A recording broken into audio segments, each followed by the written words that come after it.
Պետական գույքի վաճառքի յուրաքանչյուր գործարքից կառավարությունը համայնքին 30% գումար կփոխանցի ինչպես շենք շինության, այնպես էլ հողի արժեքից։ Հստակության համար նշենք, որ մինչև այս տարվա հունվարի 1-ը համայնքներին 30%-ը վճարվում էր միայն շենք շինության գնից, որը ձևավորվում է մրցույթի անցկացման արդյունքում։ Բայց քանի որ շենքը վաճառվում է իր տակ գտնվող հողի հետ միասին, հետայսու համայնքը գումար կստանա նաև հողամասի օտարումից, այսինքն ընդհանուր գործարքի 30%-ի չափով։ Նույն մեխանիզմը աշխատում է նաև հողամասերի օտարման դեպքում։ Դրա շրջանակներում օրինակի համար եթե այս կարգը գործեր 23 թվականի ընթացքում 2.3 միլիարդ դրամի փոխարեն համայնքային բյուջեներ փոխանցվեր 4.5 միլիարդ դրամ գումար։ Եվ չնայած, որ նոր կարգավորմամբ որոշակիորեն կնվազեն պետական բյուջե մուտքերը, այս քայլով պետությունը փորձում է մեծացնել համայնքների հնարավորությունները։ Հիմա արդեն համայնքը շահագրգռված կլինի նոր գործարքների մեջ մտնել։ Ակնկալվում է, որ չօգտագործվող հողերն ու շենք-շինություններն այս տարվանից ավելի մեծ ծավալով կվաճառվեն։ Իրենք արդեն իսկ կգտնեն ներդրողներ, կգտնեն գնորդներ այդ գույքը, որպեսզի օտարվի, համ համայնքային բյուջե լրացուցիչ գումարներ կգնան, համ էլ իրենց համայնքում ավելի մեծ ներդրումներ կիրականացվի։ Գործարքների առյուծի բաժինը հասնում է Երևանին, շարունակում է Գևորգ Բաբայանը, բայց մարզերում եւս դրական տեղաշարժ կա։ Անցած տարվա ընթացքում մեծ թիվ է կազմել նաև Արմավիրի մարզը, Կոտայքի մարզը, այնտեղ Շիրակի մարզը, գրեթե բոլոր մարզերում էլ օտարումներ ունեցել ենք, գրեթե բոլոր մարզի համայնքներ էլ գումար փոխանցվել է պետական գույքի օտարումից։ Սա պետության կողմից եւս մեկ քայլ է համայնքային բյուջեն մեծացնելու, նոր ծրագրեր իրականացնելու ուղղությամբ, նշում է Արմավիրի մարզպետ Դավիթ Խուդատյանը։ Արմավիրում մի քանի համայնք 2023-ին օգտվել է 30% ստանալու իրավունքից։ Խոսքը Փարաքար համայնքի մասին է, որտեղ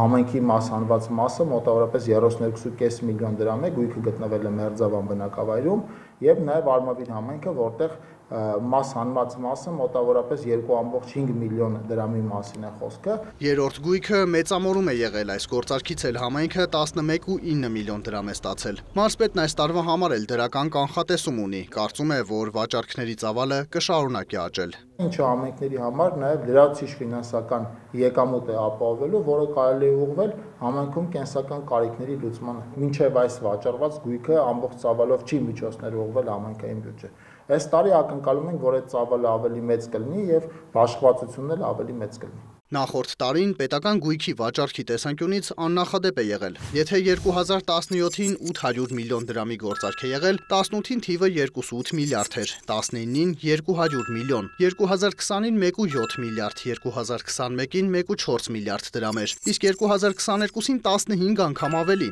Օտարված 16 գույքի համար կոմիտեն ստացել է 27 միլիարդ դրամ։ 2023-ին արդեն 38 անշարժ գույք է օտարվել 34.9 միլիարդ դրամով։ Որոշ իրենցից ավելի մեծ հետաքրքրություն ներկայացնող գույքեր օտարվում են մրցույթային եղանակով, տարաժամկետ վճարումներով, ինչպես նաև ներդրումների պարտադիր պահանջներով։ Եվ մի մասը օտարվել է այդ եղանակով, դրա համար պետական բյուջե փաստացի մուտք է եղել 14 միլիարդ 400 միլիոն դրամ գումար։ Գնորդների կողմից նաև ստանձնվել է շուրջ 31 միլիարդ դրամի ներդրումային պարտավորություն, որը առաջիկա 5 տարիների ընթացքում իրականացվելու է։ Հիմա պետական հաշվեկշռում առկա անշարժ գույքերի թիվը հասնում է 4000-ի։ Օտարման են ներկայացնում երկար տարիներ չօգտագործվող գույքերը, որոնք պետության կարիքների համար այլևս անհրաժեշտ չեն, ինչպես նաև մեծ արժեք ունեցող գույքերը, որոնք ենթադրում են նաև ներդրումներ գնորդի կողմից։ Այս տարվա համար առաջարկում ենք մոտ 130 գույք օտարման ներկայացնել, պատրաստվում ենք 130 գույք օտարման ներկայացնել։ Դեռ գնահատումներ եւ հաշվարկներ չունենք ինչ կարժենա, բայց կարծում ենք անցած տարվա համեմատ այլ ավելի մեծ աննախադեպ թվով օտարումներ կունենանք։ 3-8 անգամ աճել է նաև պետական մեքենաների օտարումը։ 2022-ի վաճառված 102 մեքենայի դիմաց նախորդ տարի գույքի գնահատման եւ աճուրդի կենտրոն ՊՕԱԿ-ը 488 մեքենա է օտարել։ Այս գործարքների արդյունքում պետական բյուջե է փոխանցվել 340 միլիոն դրամ, 22-ի ցուցանիշից 166%-ով ավելի։ Կառավարությունը դեռ 22 թվականին որդեգրել էր պետական համակարգի մեքենաների օպտիմալացման քաղաքականությունը։ 22 թվականի սեպտեմբերին պետական ապարատի 654 մեքենա օտարելու որոշում է ընդունվել եւ հիմնականում դրա արդյունքում էլ մենք ունեցանք զգալիորեն մեծ աճ։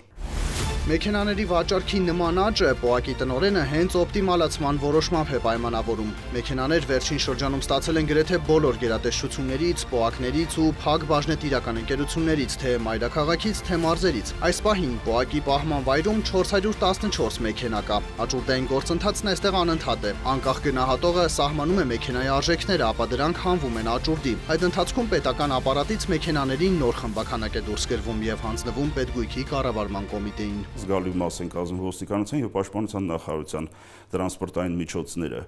Մենք նաեւ ունենք մեր պահման վայրում Հարավկովկասյան երկաթուղու ՓԲ-ի շուրջ 7 տասնյակից ավել մեքենաներ, ունենք ԱԱՑ-ից բերված 3 տասնյակից ավել մեքենաներ։ Նոր ստացած մեքենաներն առաջիկայում կգնահատեն, ապա հերթով կտեղադրեն պետական գույքի կառավարման կոմիտեի պաշտոնական էջի շարժական գույքի վաճառք բաժնում։ Ըստ նախնական հաշվարկների 2024-ին ՊՕԱԿ-ը պատրաստվում է օտարել 500-ից ավելի մեքենա։ Մուշեղ Իսախանյան, Հայկ Շասլանյան, Էդմոնդ Հակոբյան, Հայկ Պետրոսյան եւ Մուշեղ Մանվելյան, Կիրակնորյալ լուրեր։